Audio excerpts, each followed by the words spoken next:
Lihat nih gas, jurus harimau kedinginan. Lah, itu mah jurus kucing kejepit pintu, Ri. Fokus kerja sana. Assalamualaikum warahmatullahi wabarakatuh. Selamat malam, sugeng dalu bagi bapak-bapak yang mungkin sedang duduk santai di teras rumah sambil menikmati kopi hitamnya. Dan selamat istirahat bagi ibu-ibu yang sedang kumpul bareng keluarga di ruang tengah. Bagaimana kabarnya hari ini? Saya doakan semoga bapak dan ibu sekalian senantiasa dilimpahi kesehatan yang paripurna, rezeki yang berkah mengalir deras seperti air, dan selalu berada dalam lindungan Allah Subhanahu wa Ta'ala. Terima kasih banyak sudah setia menunggu naskah cerita inspiratif dari saluran kesayangan kita ini.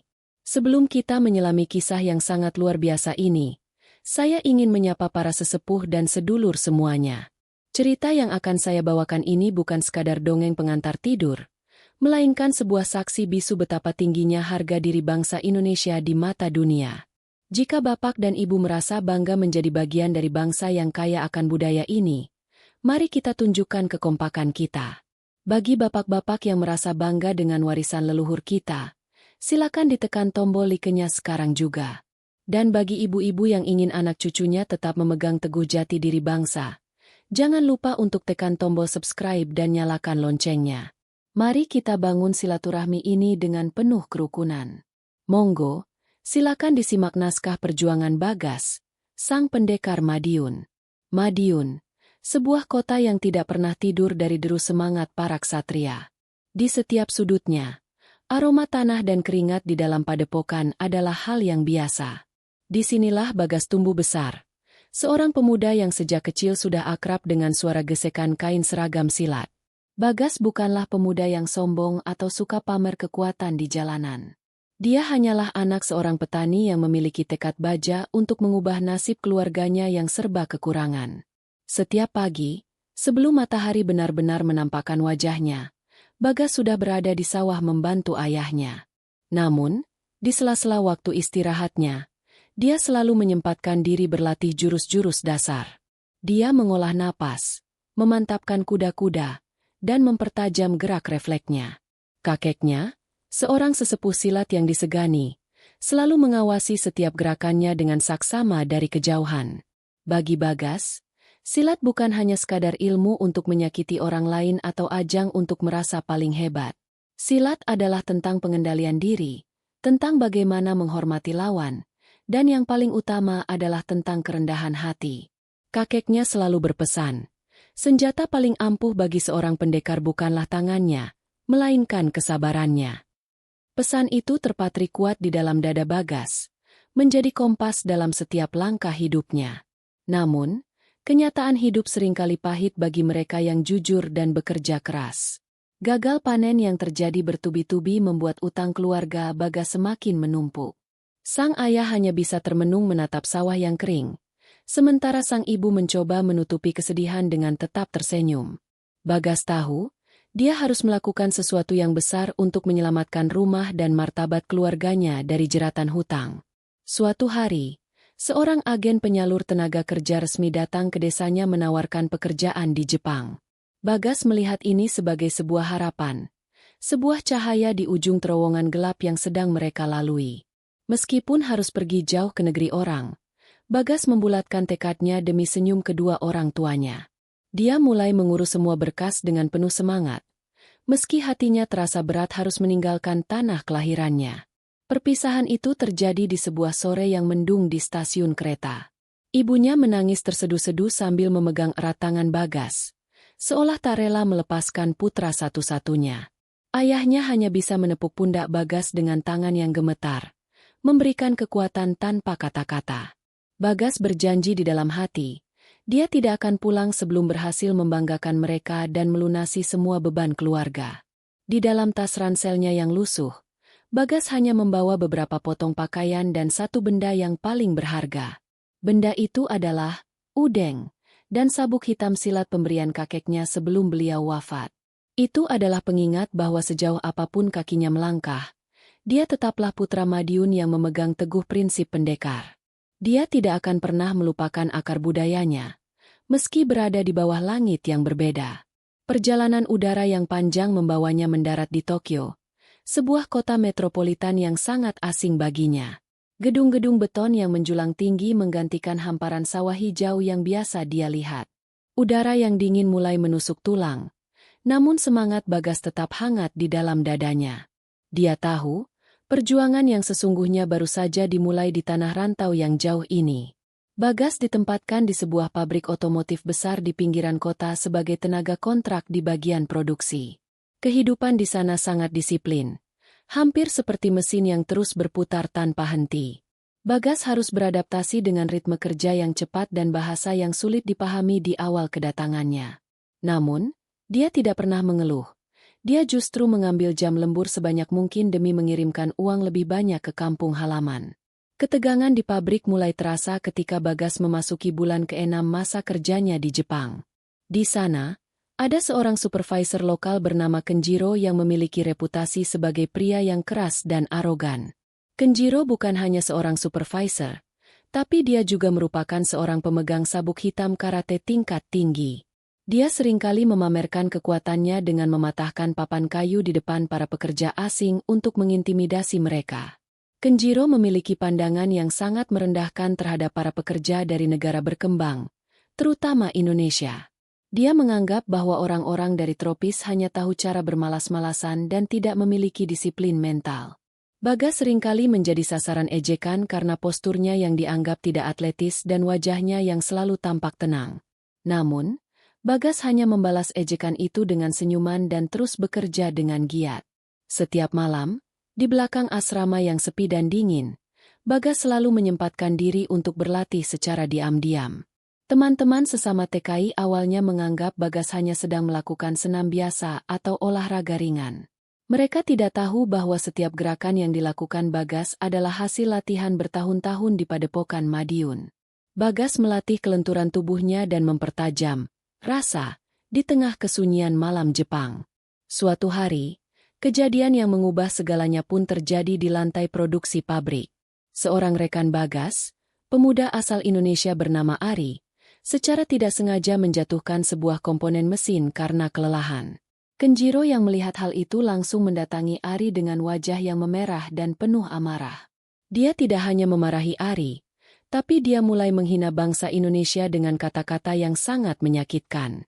"Kalian bangsa lemah, hanya bisa mengirim kuli yang tidak berguna ke sini," teriak Kenjiro sambil mendorong dada Ari hingga tersungkur. Para pekerja lain hanya bisa terdiam ketakutan. Tidak berani melawan supervisor yang dikenal sakti dalam karate tersebut. Namun, Bagas yang berada tidak jauh dari sana perlahan meletakkan alat kerjanya dan melangkah mendekat ke arah Kenjiro. Bagas mencoba menengahi dengan bahasa Jepang yang masih patah-patah, meminta Kenjiro untuk tidak menggunakan kekerasan. Namun, Kenjiro justru merasa tertantang dan menganggap Bagas sedang mencoba pamer keberanian di depan teman-temannya. Kenjiro tertawa meremehkan dan bertanya, "Memangnya apa yang bisa dilakukan oleh kuli sepertimu?" Bagas hanya menatap mata Kenjiro dengan pandangan yang tajam namun penuh wibawa. Melihat ketenangan Bagas, Kenjiro semakin menjadi-jadi dan melancarkan sebuah tendangan karate yang sangat cepat ke arah Bagas. Namun, dengan gerakan yang hampir tak terlihat, Bagas hanya menggeser badannya sedikit sehingga tendangan itu hanya mengenai angin.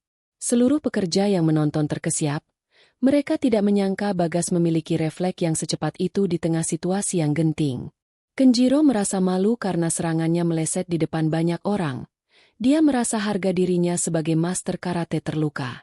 Dia kemudian mengumumkan sebuah tantangan terbuka kepada Bagas untuk bertarung di sebuah arena pertarungan bebas yang besar di Tokyo. Tantangan ini dimaksudkan untuk memberikan pelajaran kepada Bagas dan membuktikan bahwa karate jauh lebih unggul daripada silat. Berita tentang tantangan ini dengan cepat menyebar ke seluruh penjuru Jepang melalui grup-grup WhatsApp dan Facebook komunitas TKI. Banyak yang merasa khawatir dengan keselamatan Bagas, karena Kenjiro bukan hanya sekadar supervisor, tapi petarung yang sudah sering menang. Namun, Bagas merasa dia tidak punya pilihan lain selain menerima tantangan itu demi membela harga diri bangsa dan budayanya. Bagas tahu, tantangan ini bukan lagi soal dirinya sendiri, melainkan soal martabat setiap pekerja Indonesia di tanah rantau. Dia mulai mempersiapkan mental dan fisiknya dengan lebih serius, meski rasa lelah bekerja masih sering menghampirinya. Di setiap sujud syalatnya, Bagas selalu memohon kekuatan agar bisa menjaga kehormatan pencaksilat di mata dunia. Dia tidak ingin kalah, bukan karena ego, tapi karena cinta pada tanah airnya. Seminggu sebelum hari pertarungan, Bagas memutuskan untuk mengambil cuti tidak dibayar dari pekerjaannya di pabrik. Dia menyewa sebuah ruangan kecil di pinggiran Tokyo yang jauh dari keramaian agar bisa fokus bermeditasi dan berlatih. Di sana, dia melakukan puasa Senin Kamis, sebuah tradisi spiritual yang biasa dilakukan para pendekar di Madiun untuk membersihkan jiwa. Bagas percaya bahwa kekuatan fisik hanyalah setengah dari kemenangan, sisanya adalah ketenangan batin. Setiap subuh, sebelum embun menghilang, Bagas sudah berlari mendaki bukit-bukit kecil di sekitar tempat persembunyiannya. Dia merasakan setiap embusan napasnya menyatu dengan alam Jepang yang sedang memasuki musim gugur. Dia mulai mengingat kembali instruksi kakeknya tentang jurus harimau, yang mengandalkan kekuatan cengkeraman dan ledakan tenaga. Bagas menyadari bahwa dia harus memanfaatkan kecepatan dan keluasan tubuhnya untuk melawan kekuatan linier karate. Di sisi lain, Kenjiro berlatih di dojo, tempat latihan, mewahnya dengan peralatan yang sangat canggih dan asupan nutrisi yang teratur. Dia sangat percaya diri akan menang mudah karena menganggap silat hanyalah tarian tradisional yang tidak memiliki efektivitas dalam pertarungan. Kenjiro bahkan mengundang beberapa media lokal untuk meliput persiapannya, mencoba membangun opini bahwa dia akan menghancurkan Bagas dalam sekejap. Namun, Bagas tidak gentar dengan segala saiwar yang dilakukan oleh pihak lawan di media sosial. Dia justru mendapatkan banyak dukungan moral dari sesama TKI di Jepang yang mengumpulkan uang secara swadaya untuk membiayai perlengkapannya. Bahkan, beberapa sesepuh silat di Indonesia yang mendengar kabar ini mengirimkan video-video berisi pesan penyemangat dan pengingat jurus-jurus rahasia. Dukungan ini menjadi bahan bakar yang sangat luar biasa bagi semangat Bagas.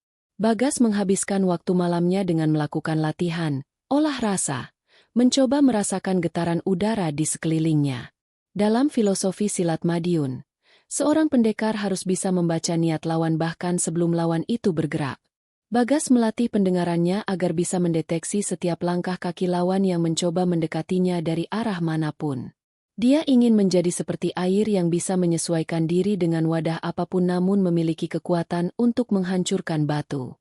Dia juga mempelajari rekaman-rekaman pertandingan Kenjiro yang berhasil didapatkan oleh teman-temannya dari internet.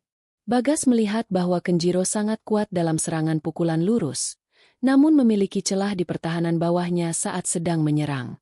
Inilah celah yang akan dimanfaatkan Bagas dengan teknik, guntingan, dan sapuan, yang menjadi ciri khas silat Jawa Timur. Bagas menyusun strategi dengan sangat matang, memperhitungkan setiap kemungkinan yang akan terjadi. Selama persiapan itu, Bagas seringkali merasa rindu yang sangat mendalam kepada ibunya di desa. Dia teringat saat-saat ibunya memasakkan lodeh kesukaannya setelah dia pulang berlatih silat di padepokan. Kenangan itu memberikan kekuatan ekstra. Dia tidak ingin mengecewakan doa-doa yang selalu dipanjatkan ibunya di setiap sepertiga malam. Bagas merasa seperti membawa seluruh harapan orang-orang di desanya di atas pundaknya. Malam terakhir sebelum pertarungan, Bagas menelepon keluarganya di Madiun hanya untuk mendengar suara mereka tanpa menceritakan bahaya yang akan dia hadapi. Suara ayahnya yang serak memberikan ketenangan, sementara suara ibunya yang lembut memberikan kehangatan di hatinya yang sedang tegang. Bagas, ingat nak, jaga diri baik-baik, jangan pernah lupakan syalatmu. Pesan ibunya yang membuat air mata Bagas menetes. Dia mengakhiri malam itu dengan melakukan sujud syukur dan memohon ampunan atas segala dosa-dosanya. Bagas tahu, besok bukan hanya soal pukulan dan tendangan, tapi soal pembuktian iman dan kesabaran. Dia melipat seragam silat hitamnya dengan sangat rapi, menaruh udeng batiknya di bagian atas, siap untuk berangkat menuju medan perang. Hatinya kini sudah mantap. Tidak ada lagi keraguan yang tersisa dalam benaknya. Persiapan Bagas bukan hanya soal otot, tapi soal bagaimana dia menyelaraskan detak jantungnya dengan ritme alam semesta. Dia merasa lebih ringan, lebih fokus, dan lebih waspada daripada sebelumnya dalam hidupnya. Besok, dunia akan melihat bahwa seorang buruh pabrik biasa bisa menjadi ksatria yang luar biasa. Dia sudah siap untuk membuat gempar seisi Tokyo dengan keagungan pencak silat Madiun. Gedung olahraga megah di jantung kota Tokyo itu sudah mulai dipenuhi oleh lautan manusia sejak sore hari. Lampu-lampu neon yang berwarna-warni menerangi papan iklan raksasa yang menampilkan wajah sangar Kenjiro berdampingan dengan wajah tenang Bagas. Ini adalah acara yang sangat dinantikan, bukan hanya oleh pecinta bela diri, tapi juga oleh masyarakat umum yang tertarik pada konflik budaya. Suara gemuruh penonton di dalam gedung terdengar sampai keluar, menciptakan atmosfer yang sangat menegangkan.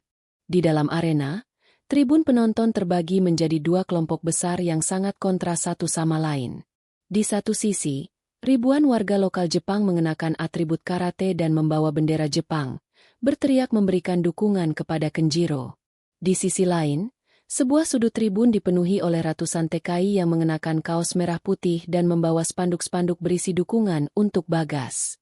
Meski jumlahnya kalah banyak, teriakan para pekerja Indonesia itu tak kalah nyaring, menunjukkan solidaritas yang luar biasa. Bagas berada di ruang ganti yang sempit, melakukan pemanasan terakhir dengan gerakan-gerakan yang sangat pelan namun bertenaga. Dia mengenakan seragam hitam pekat dengan bordir lambang padepokannya di dada kiri, serta udeng batik Madiun yang terikat rapi di kepalanya. Tidak ada musik keras atau tim pelatih yang besar di sampingnya. Hanya ada beberapa teman dekatnya yang membantu memijat otot-ototnya. Bagas terlihat seperti seorang satria kuno yang terdampar di tengah peradaban modern. Suasana semakin memanas saat pembawa acara mulai memanggil nama para petarung untuk masuk ke tengah gelanggang. Kenjiro masuk lebih dulu dengan iringan musik rock yang menggelegar dan semburan kembang api di panggung utama. Dia berjalan dengan angkuh, sesekali memamerkan otot lengannya ke arah penonton yang bersorak-sorai memuja kehebatannya. Kenjiro tampak sangat siap untuk menghancurkan siapa saja yang berani menentangnya di atas matras tersebut. Lalu, tibalah giliran Bagas untuk dipanggil menuju ke tengah arena yang sangat besar dan megah tersebut. Bagas keluar dengan langkah yang tenang, hampir tanpa suara, dan tidak ada musik yang menyertainya kecuali suara syalawat pelan dari teman-temannya. Dia berjalan dengan kepala sedikit merunduk sebagai tanda hormat. Namun matanya memancarkan ketenangan yang sangat dalam dan berbahaya. Banyak penonton lokal yang terdiam melihat cara masuk Bagas yang sangat berbeda dan penuh wibawa ini. Saat Bagas sampai di tengah matras, dia melakukan penghormatan tradisional silat kepada 4 penjuru mata angin dan kepada para dewan juri. Hal ini memancing rasa penasaran dari komentator pertandingan yang belum pernah melihat ritual bela diri seperti ini sebelumnya. Mereka mulai membahas sejarah pencak silat dan bagaimana seni ini telah menjadi identitas bangsa Indonesia selama ratusan tahun. Penonton pun mulai merasakan aura yang berbeda, aura yang jauh dari sekadar kekerasan fisik. Wasit pertandingan, seorang pria paruhbaya yang berpengalaman dalam MMA internasional, memberikan instruksi terakhir dalam bahasa Inggris dan Jepang. Dia menekankan bahwa meski ini adalah pertarungan tantangan, keselamatan tetap menjadi prioritas utama bagi kedua belah pihak. Bagas dan Kenjiro saling berhadapan.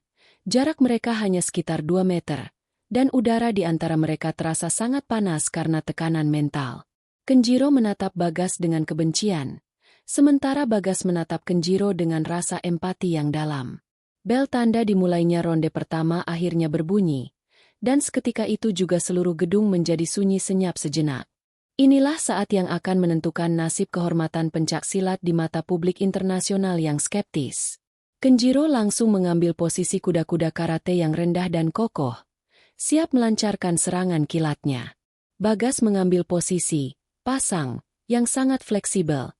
Tangannya bergerak perlahan seperti sedang menari di atas air yang tenang. Di tribun pendukung Indonesia, Ari dan teman-teman TKI lainnya menahan napas sambil mengepalkan tangan dengan kuat. Mereka tahu bahwa Bagas sedang bertarung untuk mereka semua, untuk setiap tetes keringat mereka di pabrik yang pernah dihina. Doa-doa mulai dirapalkan dalam hati, memohon agar keajaiban berpihak pada pemuda asal Madiun yang berani itu. Suasana di dalam arena benar-benar seperti sedang berada di ambang sebuah ledakan besar. Ronde pertama dimulai dengan Kenjiro yang melakukan serangan pembuka berupa pukulan lurus ke arah wajah Bagas. Pukulan itu begitu cepat sampai banyak penonton yang tidak bisa melihatnya dengan mata telanjang. Namun, dunia seolah berhenti berputar bagi Bagas. Dia melihat serangan itu dalam gerak lambat. Inilah hasil dari meditasi dan olah rasa yang dia lakukan selama ini, Sebuah kesiapan jiwa yang melampaui batas kecepatan fisik manusia biasa. Kenjiro tidak membuang waktu. Setelah pukulan pertamanya hanya mengenai bayangan Bagas, dia langsung menyambung dengan kombinasi tendangan putar. Serangan Kenjiro sangat berpola, kuat, dan penuh tenaga seperti mesin penghancur yang tidak kenal lelah. Penonton Jepang bersorak setiap kali kaki Kenjiro menyambar udara di dekat tubuh Bagas, seolah kemenangan sudah di depan mata. Namun, Bagas tetap tenang. Dia menggunakan teknik egos untuk menggeser tubuhnya dengan sangat minimalis namun efektif. Bagas tidak membalas serangan tersebut dengan kekerasan yang sama. Dia justru mengikuti aliran tenaga Kenjiro. Setiap kali Kenjiro memukul, Bagas seolah-olah menjadi bayangannya, selalu berada di titik buta lawan. Inilah esensi dari silat Madiun, memanfaatkan tenaga musuh untuk menjatuhkan musuh itu sendiri. Komentator pertandingan mulai bingung. Mereka belum pernah melihat petarung yang begitu lincah tanpa harus mengeluarkan banyak energi seperti Bagas. Kenjiro mulai merasa frustrasi karena serangan-serangannya yang mematikan tidak ada yang mendarat telak di tubuh Bagas. Dia mulai meningkatkan kecepatan serangannya. Kali ini mengincar kaki Bagas dengan tendangan rendah yang sangat bertenaga. Bagas merespons dengan teknik tangkapan yang sangat halus. Kakinya bergerak melingkar menjepit kaki Kenjiro sesaat sebelum dilepaskan kembali. Gerakan ini membuat Kenjiro sempat kehilangan keseimbangan dan mundur beberapa langkah ke belakang. Melihat Kenjiro sedikit goyah, penonton Indonesia di sudut tribun langsung bersorak dan meneriakkan, "Bagas! Bagas! Indonesia!" Semangat itu menyulut keberanian Bagas. Namun dia tetap menjaga emosinya agar tidak terbawa oleh suasana yang panas. Dia tahu, sekali saja dia emosi, maka seluruh rencananya akan berantakan. Bagas tetap pada posisinya, menanti dengan sabar saat yang paling tepat untuk memberikan serangan balasan yang sesungguhnya. Kenjiro mencoba serangan kejutan dengan lompatan dan pukulan ke arah dada Bagas, sebuah teknik karate tingkat tinggi yang biasanya mengakhiri pertandingan. Namun, Bagas melakukan teknik sliwa. Dia merunduk sangat rendah dan masuk ke bawah ketiak Kenjiro sambil melepaskan pukulan ringan ke ulu hati. Pukulan itu memang tidak keras, namun tepat mengenai titik saraf yang membuat Kenjiro sempat terbatuk dan napasnya tersengal. Seluruh arena terdiam melihat seorang master karate kelas dunia bisa terkena pukulan dari seorang buruh pabrik. Kenjiro kini sadar bahwa dia tidak sedang menghadapi lawan sembarangan. Dia sedang menghadapi sebuah tradisi bela diri yang sangat cerdas. Dia mulai mengubah strateginya, tidak lagi menyerang secara membabi buta, melainkan mulai menjaga jarak dan lebih waspada. Ketegangan di dalam arena kini berubah menjadi sebuah perang catur yang sangat mematikan. Di sisa waktu ronde pertama, keduanya saling bertukar serangan pendek yang sangat teknis dan penuh kehati-hatian. Bagas memperlihatkan keindahan jurus, elang, dengan gerakan tangan yang meliuk-liuk membingungkan lawan. Setiap kali tangan mereka berbenturan, terdengar suara keras yang menandakan betapa kuatnya fisik yang mereka miliki. Bagas membuktikan bahwa tangannya yang terbiasa memegang cangkul dan mesin pabrik, kini telah berubah menjadi senjata ksatria. Ronde pertama berakhir dengan suara bel yang panjang, dan keduanya kembali ke pojok masing-masing untuk beristirahat. Kenjiro terlihat sangat emosional dan dimarahi oleh pelatihnya, karena dianggap meremehkan lawan di awal pertandingan. Sementara itu, Bagas duduk dengan tenang, matanya terpejam, dan napasnya sangat teratur seolah-olah dia baru saja selesai bermeditasi, bukan bertarung. Teman-teman TKI-nya menyirami kepalanya dengan air sambil memberikan kata-kata penyemangat yang tulus. Statistik pertandingan di layar raksasa menunjukkan bahwa Bagas unggul dalam jumlah evasion atau menghindar, sementara Kenjiro unggul dalam jumlah agresion. Namun bagi mereka yang paham bela diri, terlihat jelas bahwa Bagaslah yang memegang kendali atas jalannya pertarungan. Dia berhasil memaksa Kenjiro mengikuti ritme permainannya yang lambat namun penuh dengan jebakan maut. Babak pertama ini hanyalah sebuah perkenalan, dan dunia kini menanti apa yang akan terjadi di babak selanjutnya. Bagas sempat melihat ke arah penonton Indonesia dan memberikan senyum tipis sebagai tanda bahwa dia masih kuat dan bersemangat. Dia merasa energi dari doa-doa jutaan orang di tanah air mulai mengalir ke dalam tubuhnya, memberikan kekuatan yang tak terbatas. Dia siap untuk melanjutkan perjuangannya. siap untuk membuktikan bahwa pencak silat adalah warisan leluhur yang tak akan pernah bisa dipandang sebelah mata oleh siapapun. Ronde kedua dimulai dengan atmosfer yang jauh lebih serius daripada ronde pertama tadi. Kenjiro masuk ke tengah gelanggang dengan tatapan mata yang sudah tidak lagi meremehkan, melainkan penuh dengan kewaspadaan tingkat tinggi. Dia menyadari bahwa Bagas memiliki teknik pertahanan yang sangat sulit ditembus dengan serangan-serangan frontal. Kali ini, Kenjiro mulai menggunakan strategi karate yang lebih defensif-ofensif, menunggu Bagas melakukan kesalahan kecil untuk diserang balik. Namun, Bagas justru semakin menunjukkan keindahan pencak silat Madiun yang mengandalkan gerakan melingkar dan langkah kaki yang membingungkan. Dia menggunakan teknik, langkah sempok, dan seliwa, yang membuat posisinya seolah-olah berpindah tempat dalam sekejap mata. Kenjiro seringkali memukul ke arah depan, namun Bagas sudah berada di sampingnya, siap untuk melakukan kuncian atau jatuhan. Pergerakan Bagas seperti tarian harimau yang sedang mengintai mangsanya dengan penuh kesabaran. Komentator pertandingan mulai memberikan penjelasan kepada penonton bahwa apa yang dilakukan Bagas adalah seni bela diri yang memanfaatkan hukum fisika. Bagas tidak menahan tenaga lawan, melainkan membelokkan tenaga tersebut sehingga lawan kehilangan titik keseimbangannya. Penonton Jepang yang awalnya bersorak riuh, kini mulai terdiam dan mengamati dengan saksama setiap detail gerakan Bagas yang sangat artistik namun mematikan. Ada rasa hormat yang mulai tumbuh di hati mereka terhadap pemuda asal Indonesia ini. Tiba-tiba, Kenjiro melancarkan serangan kombinasi yang sangat cepat, berupa pukulan bertubi-tubi yang mengincar kepala dan ulu hati Bagas secara bersamaan. Bagas terpaksa menggunakan teknik tangkisan, dua tangan, yang sangat kokoh untuk melindungi organ-organ vitalnya. Benturan demi benturan terjadi dengan sangat keras, membuat suara yang menggelegar di seluruh arena yang tertutup itu. Bagas sempat terdorong ke pinggir gelanggang, namun dia berhasil melakukan putaran badan yang sangat cantik untuk melepaskan diri dari tekanan lawan. Melihat Bagas terdesak, pendukung Indonesia sempat merasa cemas dan berteriak semakin kencang untuk memberikan semangat tambahan. Bagas mendengar teriakan itu dan seolah-olah mendapatkan suntikan tenaga baru yang sangat dahsyat. Dia melakukan sebuah gerakan kejutan dengan melakukan guntingan bawah yang sangat cepat ke arah kaki tumpuan Kenjiro. Kenjiro yang tidak siap hampir saja jatuh tersungkur jika dia tidak segera melakukan lompatan kecil untuk menyelamatkan dirinya. Serangan kejutan dari Bagas itu membuat Kenjiro semakin berhati-hati dan mulai merasa tertekan secara psikologis. Dia tidak menyangka bahwa seorang buruh pabrik bisa memiliki variasi serangan yang begitu banyak dan tak terduga sebelumnya. Bagas mulai melakukan provokasi kecil dengan gerakan tangannya, memancing Kenjiro untuk kembali menyerang secara agresif seperti di ronde pertama. Bagas ingin Kenjiro kembali emosi agar dia bisa menemukan celah yang lebih besar di pertahanannya. Kenjiro terpancing. Dia melancarkan tendangan lurus yang sangat kuat ke arah perut Bagas dengan seluruh tenaganya yang tersisa. Bagas dengan cerdik menangkap kaki Kenjiro dan melakukan teknik putaran pinggul yang membuat tubuh Kenjiro terangkat sesaat dari matras. Meskipun Kenjiro berhasil mendarat kembali dengan baik, namun kejadian itu memberikan poin yang sangat signifikan bagi Bagas di mata para juri.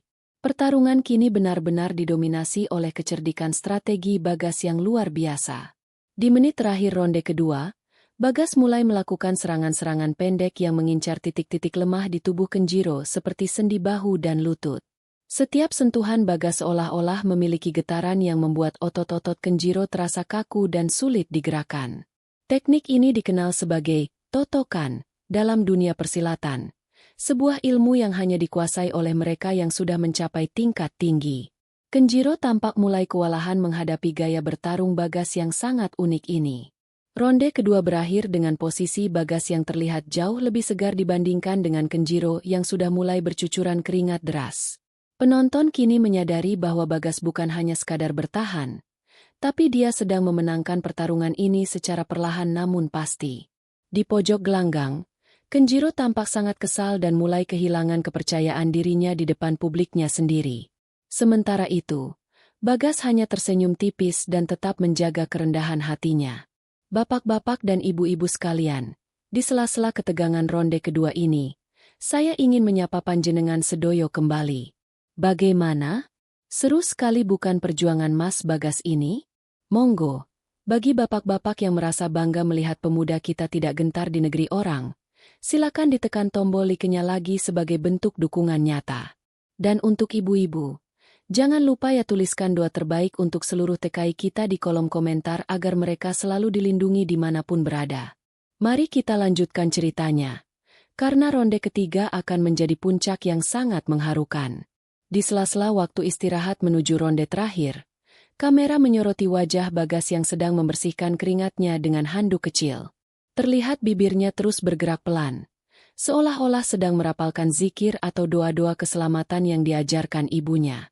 Di saat yang sama, di sebuah desa kecil di pinggiran Madiun, suasana rumah Bagas sedang sangat ramai oleh warga yang ikut nonton bareng melalui layar televisi tua. Ibunya tak henti-hentinya memegang tasbih. Air matanya menetes setiap kali melihat Bagas mendapatkan serangan dari lawan. Ayahnya Bagas duduk di kursi kayu dengan tangan yang gemetar. Sesekali membuang muka karena tak kuat melihat putranya harus bertaruh nyawa di negeri orang. Warga desa memberikan semangat dengan teriakan yang tulus. Mereka merasa bangga putra daerahnya bisa berdiri tegak di kancah internasional. Kehangatan doa dari desa terpencil itu seolah-olah menembus jarak ribuan kilometer, sampai ke dalam dada Bagas yang sedang berjuang di tengah hiruk-pikuk Tokyo. Bagas merasa ada getaran energi yang sangat hangat mengalir di pembuluh darahnya, menguatkan mentalnya yang sempat goyah. Sementara itu, di pojok gelanggang lawan, Kenjiro sedang mendapatkan perawatan medis darurat karena kaki kirinya mulai bengkak akibat tangkapan dan guntingan Bagas tadi. Pelatihnya terlihat sangat emosional, menampar pipi Kenjiro berkali-kali untuk membangkitkan semangat juangnya yang sudah mulai luntur. Kenjiro menatap ke arah tribun penontonnya, namun dia hanya melihat wajah-wajah kecewa dan skeptis dari para pendukungnya sendiri. Hal ini semakin menjatuhkan mentalnya. Dia merasa seperti seorang pecundang yang akan segera dieksekusi di depan umum. Bagas sempat melihat ke arah layar raksasa yang menampilkan wajah ibunya yang sedang berdoa di Madiun melalui sambungan video jarak jauh. Bagas menundukkan kepala sejenak, memberikan penghormatan kepada ibunya dari jauh. Sebuah momen yang sangat mengharukan dan membuat seluruh arena terdiam. Banyak penonton Jepang yang merasa terenyuh melihat bakti seorang anak kepada orang tuanya di tengah pertarungan hidup dan mati seperti ini. Bagas berjanji di dalam hati, dia tidak akan membiarkan air mata ibunya jatuh karena kesedihan, melainkan karena kebanggaan. Pendukung TKI di tribun mulai menyanyikan lagu, Bagimu Negeri, dengan suara yang lantang dan penuh penjiwaan, membuat suasana gedung olahraga itu terasa sangat sakral. Lagu itu seolah-olah menjadi pengingat bagi Bagas bahwa dia membawa nama besar sebuah bangsa di atas pundaknya. Bagas mengepalkan tangannya, meresapi setiap lirik lagu tersebut ke dalam jiwanya, mengubah rasa takut menjadi keberanian yang suci. Dia siap untuk memberikan segalanya di ronde terakhir ini, apapun risikonya nanti. Wasit sudah memberikan tanda agar kedua petarung kembali ke tengah gelanggang untuk memulai ronde penentuan, ronde ketiga. Bagas berdiri dengan tegap, udengnya sudah dia kencangkan kembali, dan ikat pinggangnya dia tarik dengan kuat. Kenjiro pun bangkit dengan sisa-sisa kekuatannya, mencoba menampilkan wajah garang meskipun kakinya sudah pincang saat berjalan.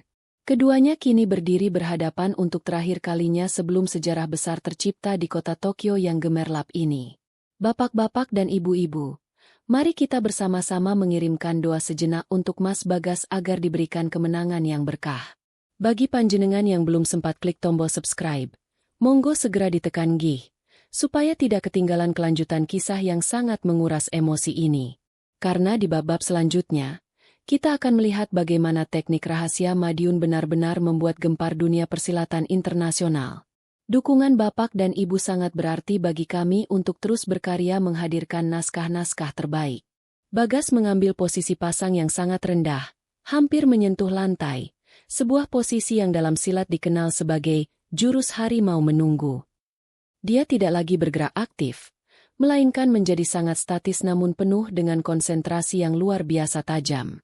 Kenjiro pun mengambil posisi karate yang paling kuat, siap melancarkan serangan pemungkasnya untuk mengakhiri pertandingan ini secepat mungkin. Suasana benar-benar tegang. Sehelai rambut yang jatuh pun mungkin akan terdengar di tengah kesunyian yang mencekam ini. Bel berbunyi. Dan seketika itu juga ronde ketiga dimulai dengan ledakan serangan yang sangat dahsyat dari kedua belah pihak. Tidak ada lagi basa-basi, tidak ada lagi penjajakan. Yang ada hanyalah pertaruhan harga diri dan kehormatan bela diri masing-masing. Bagas bergerak dengan kecepatan yang sulit dipercaya. Seperti angin yang tak bisa ditangkap namun bisa meruntuhkan segalanya di jalannya. Kenjiro pun memberikan perlawanan yang sangat keras, membuktikan bahwa dia tetaplah seorang ksatria meski sedang terluka. Pertarungan di ronde ketiga ini akan menjadi babak paling ikonik dalam sejarah pertemuan karate dan pencaksilat di Jepang. Bagas akan menunjukkan bahwa kekuatan sejati bukan berasal dari otot, melainkan dari keselarasan antara doa, rasa, dan gerak. Mari kita bersiap menyaksikan detik-detik kemenangan yang akan membuat seluruh dunia terpana melihat kehebatan putra Madiun di tanah Jepang yang dingin ini. Ronde ketiga dimulai dengan Kenjiro yang melakukan serangan membabi buta. Dia tahu dia sudah tertinggal poin dan harus melakukan ko jika ingin menang. Dia melancarkan pukulan berantai yang sangat berat. Setiap pukulannya membawa dendam dan rasa malu yang mendalam.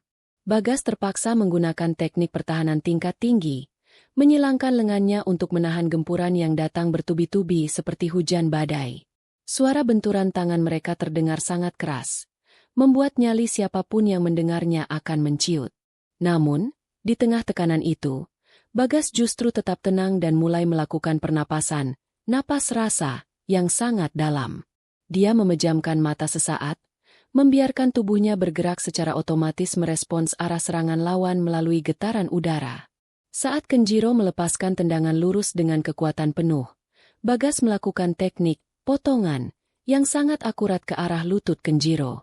Terdengar suara krek yang cukup jelas, membuat Kenjiro menjerit tertahan dan kehilangan keseimbangannya seketika itu juga. Bagas tidak memberi kesempatan bagi Kenjiro untuk memulihkan diri. Dia segera menyerang balik dengan kombinasi pukulan, seliwa, dan tendangan, Setiap serangan Bagas masuk dengan sangat telak mengenai titik-titik vital di tubuh Kenjiro yang mulai melemah. Penonton di arena berdiri serempak, menyaksikan pemandangan yang sangat langka di mana seorang master karate didikte habis-habisan oleh seorang pemuda Indonesia. Bagas bergerak seperti harimau yang sedang mengamuk namun tetap terkontrol dengan sempurna di setiap gerakannya. Kenjiro mencoba serangan terakhir dengan melakukan teknik kuncian tangan saat Bagas mendekat, mencoba mematahkan lengan Bagas. Namun, Bagas justru menggunakan teknik putaran baut yang sangat fleksibel, melepaskan diri dari kuncian Kenjiro dan justru membalikan keadaan. Bagas mengunci leher Kenjiro dengan kakinya sambil memberikan tekanan pada saraf lengannya, sebuah posisi yang sangat mematikan dalam pertarungan bebas. Kenjiro meronta-ronta, namun cengkeraman Bagas begitu kuat seolah-olah dia sedang dicengkeram oleh akar pohon jati yang sangat besar. Wasit terus memantau dengan saksama, siap untuk menghentikan pertandingan jika Kenjiro memberikan tanda menyerah atau pingsan. Namun, Kenjiro tetap mencoba melawan dengan sisa-sisa tenaganya, meski matanya sudah mulai nanar dan napasnya tersengal-sengal. Bagas melihat ke arah mata Kenjiro, dia tidak melihat musuh, melainkan melihat seorang manusia yang sedang tersesat dalam kesombongan. Bagas memutuskan untuk tidak menyakiti lebih jauh. Dia melepaskan kunciannya dan memberikan kesempatan bagi Kenjiro untuk berdiri kembali dengan terhormat. Tindakan mulia Bagas ini justru membuat Kenjiro semakin merasa malu dan tidak berdaya di depan ribuan pasang mata. Kenjiro mencoba berdiri, namun kakinya sudah tidak kuat lagi menopang berat tubuhnya akibat cedera lutut yang dideritanya tadi. Dia akhirnya jatuh terduduk di atas matras sambil menundukkan kepala, sebuah tanda bahwa dia sudah tidak mampu melanjutkan pertandingan.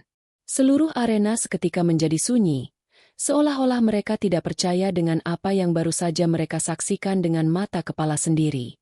Wasit mulai melakukan hitungan ke-10, dan Kenjiro tetap tidak mampu bangkit untuk melanjutkan pertarungan yang sangat melelahkan itu.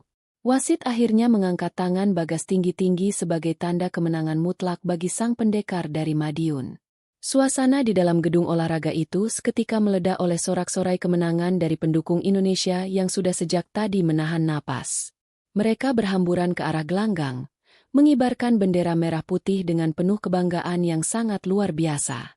Bagas segera bersujud syukur di tengah gelanggang, mencium matras yang telah menjadi saksi perjuangan dan tetesan keringatnya selama ini. Dia menangis sesenggukan, bukan karena kesakitan, tapi karena rasa syukur yang tak terhingga kepada Sang Pencipta yang telah melindunginya. Kemenangan ini bukan hanya miliknya, tapi milik seluruh TKI di Jepang, milik rakyat Madiun, dan milik bangsa Indonesia yang dia cintai. Bagas telah membuktikan bahwa martabat tidak bisa dibeli dengan uang atau jabatan, melainkan harus diperjuangkan dengan kejujuran dan keberanian. Komentator pertandingan dengan nada suara yang gemetar mengakui bahwa hari ini mereka telah melihat sebuah keajaiban bela diri. Mereka menyebut pencaksilat sebagai seni bela diri yang sangat cerdas, elegan, dan penuh dengan nilai-nilai kemanusiaan yang sangat tinggi. Berita kemenangan Bagas ini langsung menyebar ke seluruh dunia melalui media sosial, menjadikannya pahlawan baru bagi jutaan orang. Bagas kini bukan lagi sekadar kuli pabrik, melainkan seorang duta besar budaya yang telah mengharumkan nama bangsa di panggung dunia. Ibu Bagas di Madiun pingsan karena terlalu bahagia melihat putranya berhasil memenangkan pertarungan besar tersebut tanpa luka yang serius. Warga desa merayakan kemenangan itu dengan menyembelih kambing dan mengadakan doa bersama sebagai rasa syukur yang sangat mendalam. Ayah Bagas hanya bisa memeluk foto almarhum kakeknya, seolah ingin memberitahu bahwa cucu mereka telah berhasil menjaga warisan leluhur dengan sangat mulia di negeri orang. Perjalanan Bagas di Jepang kini telah mencapai puncaknya, dan masa depan yang cerah sudah menantinya di depan mata. Setelah suasana sorak-sorai mulai mereda, promotor pertarungan yang merupakan pengusaha besar di Jepang naik ke atas panggung untuk menyerahkan trofi.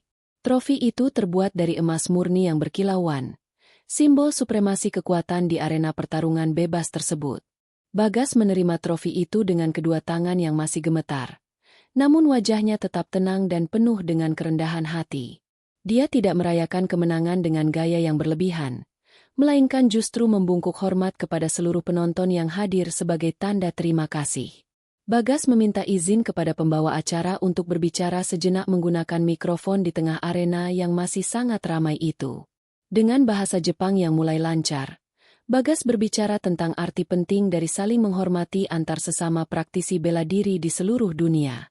Kemenangan sejati bukanlah saat kita menjatuhkan lawan, melainkan saat kita bisa mengangkat martabat kemanusiaan bersama-sama, ujar Bagas. Kata-katanya yang bijak itu membuat ribuan penonton Jepang terdiam dan memberikan tepuk tangan meriah sebagai bentuk penghormatan. Kenjiro yang masih mendapatkan perawatan medis di pinggir gelanggang, kemudian mendekati Bagas dengan langkah yang sangat tertatih-tatih dibantu pelatihnya. Dia membungkuk sangat rendah di hadapan Bagas. Sebuah gestur permintaan maaf yang sangat tulus dari seorang pria Jepang yang sangat menjunjung tinggi kehormatan. Kenjiro mengakui keunggulan pencaksilat dan berjanji tidak akan pernah lagi merendahkan bangsa manapun di dunia ini. Bagas merangkul Kenjiro, menunjukkan bahwa pertarungan telah selesai dan kini saatnya mereka membangun persahabatan yang baru. Kejadian ini terekam dengan jelas oleh puluhan kamera televisi dan menjadi momen yang paling mengharukan dalam sejarah bela diri modern di Jepang. Banyak warga Jepang yang tadinya rasis terhadap pekerja asing, mulai merasa malu dan tersadar akan kesalahan mereka selama ini terhadap para TKI. Bagas telah berhasil mengubah persepsi sebuah bangsa besar hanya melalui sebuah pertarungan yang penuh dengan nilai-nilai luhur dan etika. Kehormatan para pekerja Indonesia di Jepang kini telah kembali ke tempat yang seharusnya. Mereka tidak lagi dipandang sebelah mata. Esok harinya, saat Bagas kembali bekerja di pabrik, suasana di sana sudah berubah total dari suasana yang penuh tekanan menjadi sangat hangat. Direktur utama pabrik secara khusus menyambut kedatangan Bagas di depan pintu gerbang bersama ribuan karyawan lainnya yang berdiri berjejer. Bagas diberikan penghargaan sebagai karyawan teladan dan diberikan kenaikan posisi menjadi kepala pengawas keselamatan kerja di pabrik tersebut. Rekan-rekan TKI-nya pun ikut mendapatkan kenaikan gaji sebagai bentuk apresiasi perusahaan atas loyalitas dan dedikasi mereka selama ini. Foto Bagas terpampang di halaman depan koran-koran nasional Jepang dengan judul The Silent Warrior from Madiun Who Captured Tokyo's Heart. Banyak tawaran iklan dan sponsor yang datang menghampiri Bagas, namun dia menolak semuanya karena dia merasa jiwanya adalah seorang pendekar, bukan selebriti. Bagas lebih memilih untuk menggunakan waktu luangnya untuk mengajar silat secara sukarela kepada anak-anak muda di sekitar asramanya. Dia ingin ilmu silat ini terus berkembang dan dikenal luas oleh masyarakat dunia sebagai warisan budaya yang adiluhung.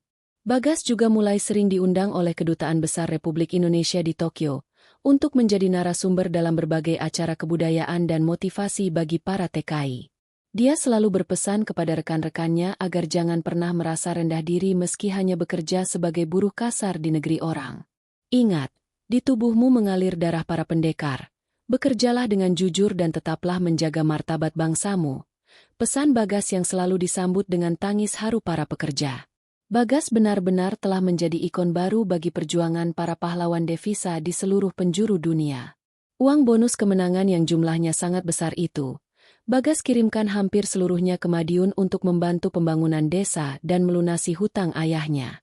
Dia hanya menyisakan sedikit untuk biaya hidupnya sehari-hari di Jepang, karena dia ingin tetap hidup sederhana seperti biasanya. Orang tuanya di Madiun kini bisa bernapas lega dan tidak lagi merasa takut akan kejaran para penagih hutang yang selama ini menghantui hidup mereka. Rumah mereka yang dulunya reot, kini mulai direnovasi menjadi rumah yang kokoh dan nyaman untuk ditinggali di masa tua nanti. Kenjiro pun secara rutin datang menemui Bagas untuk berlatih bersama di akhir pekan. Dia ingin mempelajari filosofi di balik setiap gerakan silat yang sangat menenangkan itu. Persahabatan mereka menjadi simbol integrasi budaya yang sangat indah antara Jepang dan Indonesia yang selama ini sering mengalami pasang surut. Bagas merasa misinya di Jepang sudah hampir selesai, dan dia mulai memikirkan rencana untuk pulang ke tanah kelahirannya guna mengamalkan ilmunya lebih jauh lagi. Dia ingin mendirikan sebuah padepokan yang bisa mendidik anak-anak desa menjadi ksatria yang berakhlak mulia. Kisah Bagas ini menjadi bukti nyata bahwa doa seorang ibu dan ketulusan niat adalah senjata yang jauh lebih tajam daripada pedang apapun di dunia ini. Bagas telah membuktikan bahwa seorang pemuda dari desa terpencil bisa mengguncang dunia jika dia memiliki keyakinan yang kuat pada budayanya sendiri. Madiun kini bukan lagi sekadar nama kota di peta bagi orang Jepang, melainkan sebuah simbol kekuatan dan kearifan yang mereka kagumi. Bagas telah berhasil menuliskan sejarah baru bagi bangsanya di bawah langit Tokyo yang dingin namun kini terasa hangat baginya. Masa kontrak kerja Bagas di Jepang pun akhirnya berakhir setelah 3 tahun yang penuh dengan dinamika dan prestasi yang membanggakan.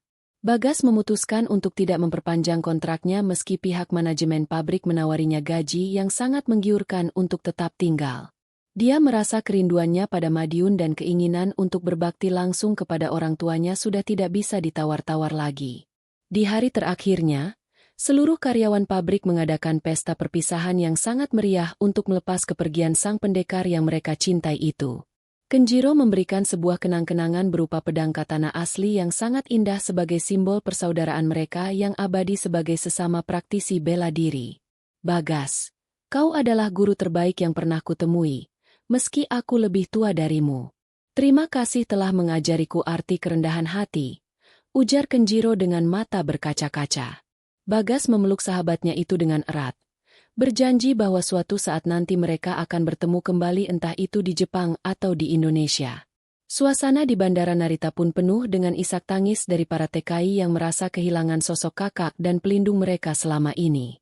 Pesawat yang membawa Bagas mendarat di Bandara Juanda Surabaya pada sebuah sore yang cerah dan dipenuhi oleh udara tropis yang sangat familiar baginya.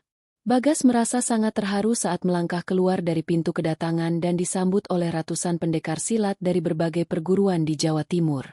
Mereka memberikan penghormatan khusus kepada Bagas dengan melakukan atraksi silat di area bandara sebagai bentuk apresiasi atas jasanya mengharumkan nama bangsa. Bagas bersujud mencium tanah airnya, merasakan kehangatan bumi pertiwi yang selama ini hanya bisa dia impikan di Jepang. Perjalanan dari Surabaya menuju Madiun ditempuh dengan menggunakan mobil yang disediakan oleh pemerintah daerah setempat sebagai bentuk penghargaan. Di sepanjang jalan masuk ke desanya, umbul-umbul dan bendera merah putih terpasang dengan rapi, seolah-olah sedang menyambut kedatangan seorang pahlawan nasional. Bagas merasa sangat malu dengan sambutan yang berlebihan itu, karena dia tetap merasa dirinya hanyalah anak petani biasa yang hanya menjalankan kewajibannya. Namun, bagi warga desa, Bagas adalah simbol harapan bahwa siapapun bisa sukses jika mau berjuang keras dan memegang teguh jati diri. Sesampainya di depan rumah, Bagas melihat kedua orang tuanya sudah berdiri menunggu dengan wajah yang penuh dengan kebahagiaan dan kebanggaan yang tak terkira. Bagas langsung lari dan bersimpuh di kaki ibunya, mencium kaki wanita yang doa-doanya telah membawanya sampai pada titik keberhasilan ini. Sang ibu menangis sambil mengusap kepala putranya. Tak henti-hentinya mengucap syukur kepada Sang Halik atas keselamatan Bagas. Ayahnya memeluk Bagas dengan sangat kuat, seolah ingin melepaskan semua kerinduan yang telah membuncah selama 3 tahun terakhir ini. Warga desa mengadakan syukuran besar-besaran dengan menggelar pertunjukan wayang kulit dan silat massal di alun-alun desa sebagai bentuk rasa terima kasih kolektif. Bagas diminta untuk memberikan pidato singkat di depan ribuan warga, dan dia menggunakan kesempatan itu untuk memotivasi para pemuda agar tidak takut bermimpi. Jangan pernah minder dengan asal-usul kita sebagai anak desa, karena di tangan kitalah masa depan bangsa ini dipertaruhkan dengan karya nyata. Pesan Bagas yang disambut dengan tepuk tangan riuh. Bagas juga mengumumkan rencana besarnya untuk mendirikan sebuah padepokan silat gratis bagi anak-anak di desanya. Bagas menggunakan uang bonus yang dia simpan untuk membangun sebuah gedung padepokan yang representatif di lahan milik keluarganya yang selama ini terbengkalai. Padepokan itu dia beri nama Satria Madiun, yang bertujuan untuk mencetak generasi muda yang tidak hanya jago bertarung, tapi juga memiliki mental yang tangguh dan akhlak yang mulia. Dia ingin silat menjadi alat untuk menjauhkan anak-anak muda dari pengaruh buruk narkoba dan pergaulan bebas yang semakin mengkhawatirkan. Bagas sendiri yang bertindak sebagai guru besar, dibantu oleh beberapa rekan pendekar senior yang sevisi dengannya di Madiun. Keberadaan padepokan Bagas ini langsung mendapatkan respon yang sangat positif dari masyarakat luas.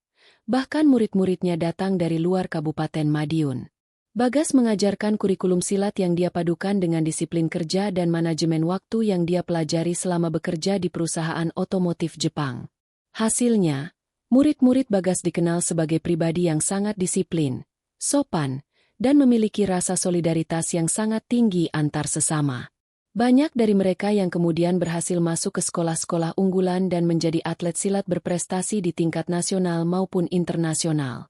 Kisah perjuangan Bagas di Jepang terus diceritakan secara turun-temurun oleh warga desa kepada anak cucu mereka sebagai teladan hidup yang sangat berharga. Bagas kini hidup dengan bahagia di desanya, mengurus sawah orang tuanya dengan teknologi pertanian modern dan mengajar di padepokannya setiap sore hari. Dia tetaplah sosok yang sederhana, sering terlihat duduk di warung kopi bersama warga lainnya untuk sekadar bercengkrama dan mendengar keluh kesah mereka.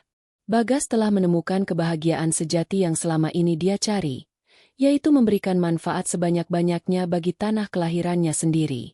Bagas membuktikan bahwa menjadi seorang TKI bukanlah akhir dari segalanya, melainkan sebuah batu loncatan untuk mencapai kesuksesan yang lebih besar dan bermartabat.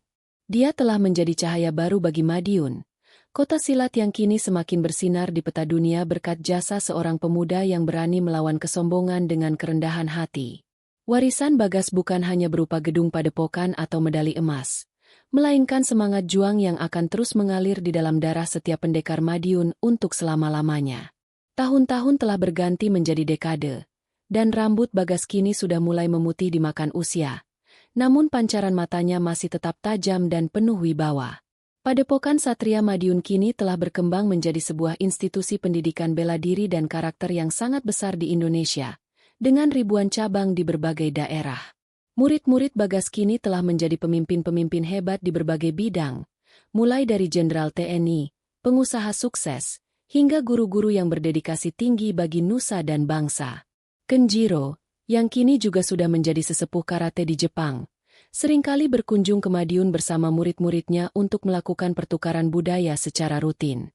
Hubungan antara Madiun dan Jepang kini menjadi contoh nyata betapa indahnya persaudaraan dunia yang dibangun di atas landasan saling menghormati dan menghargai perbedaan.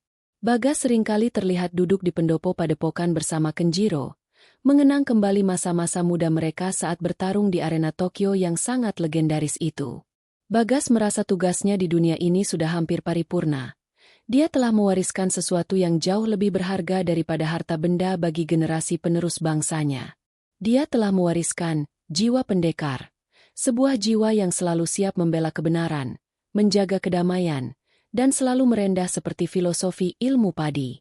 Bagas menatap sawah-sawah hijau di desanya yang kini subur dan makmur, merasa bersyukur atas jalan hidup yang telah dipilihkan oleh Yang Maha Kuasa baginya.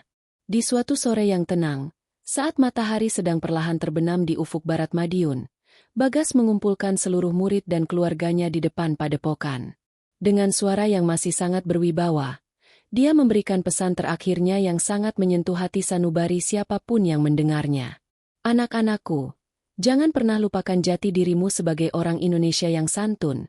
Namun jangan pernah biarkan harga diri bangsamu diinjak-injak oleh siapapun di dunia ini. Pesan Bagas. Bagas menghembuskan napas terakhirnya dengan sangat tenang di pangkuan istrinya yang setia. Dikelilingi oleh ribuan muridnya yang menangis tertahan sebagai tanda duka yang sangat mendalam. Seluruh kota Madiun berkabung. Bendera setengah tiang dikibarkan di berbagai tempat sebagai penghormatan terakhir bagi sang legenda yang telah mengharumkan nama kota mereka. Jenazahnya diantarkan oleh lautan manusia menuju tempat peristirahatan terakhirnya. Sebuah bukit yang menghadap langsung ke arah Gunung Wilis yang megah. Meski raga Bagas sudah tiada, namun semangat dan ajarannya akan selalu hidup di dalam hati setiap orang yang pernah mengenalnya dan terinspirasi oleh kisahnya. Nama Bagas, sang TKI dari Madiun, akan selalu tertulis dengan tinta emas dalam sejarah perjuangan rakyat Indonesia di kancah internasional sebagai simbol ksatria sejati. Dunia akan selalu mengingat bahwa pernah ada seorang pemuda biasa yang mampu membuat gempar seisi bumi dengan kekuatan kerendahan hati dan keteguhan iman yang luar biasa. Bapak-bapak dan ibu-ibu sekalian, demikianlah akhir dari naskah cerita perjuangan Bagas, sang pendekar Madiun yang luar biasa ini.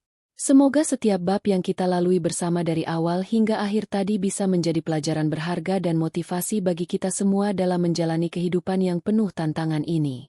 Kehormatan tidak datang dari jabatan, tapi dari seberapa besar manfaat yang bisa kita berikan kepada sesama manusia di sekeliling kita. Terima kasih banyak atas kesabaran dan kesetiaan Bapak dan Ibu sekalian yang sudah mendengarkan kisah ini sampai selesai selama kurang lebih 50 menit ini. Doa saya tetap sama. Semoga panjenengan sedoyo selalu diberikan kesehatan, keberkahan, dan selalu bangga dengan budaya asli Indonesia kita tercinta ini. Jangan lupa untuk terus mendukung saluran ini agar kami bisa terus menghadirkan karya-karya terbaik bagi Bapak dan Ibu di rumah. Akhir kata, saya ingin mengucapkan permohonan maaf yang sebesar-besarnya jika ada kata atau kalimat dalam naskah ini yang kurang berkenan di hati Bapak dan Ibu sekalian. Segala kebenaran datangnya dari Allah Subhanahu wa Ta'ala. Dan segala kesalahan murni berasal dari kekurangan saya sebagai manusia biasa yang terus belajar. Mari kita tutup perjumpaan malam ini dengan semangat persaudaraan yang tak akan pernah padam sampai kapanpun. Bagi bapak-bapak yang belum sempat menekan tombol like, monggo mumpung naskahnya baru saja selesai, silakan diklik nggih. Dan untuk ibu-ibu yang sangat baik hati, pastikan sudah klik tombol subscribe dan loncengnya agar kita bisa bertemu lagi di naskah-naskah hebat lainnya esok hari. Tuliskan kesan dan pesan panjenengan semua di kolom komentar. Saya sangat senang membacanya satu persatu. Sampai jumpa kembali. Salam dari kami untuk keluarga Bapak dan Ibu di rumah. Wassalamualaikum warahmatullahi wabarakatuh.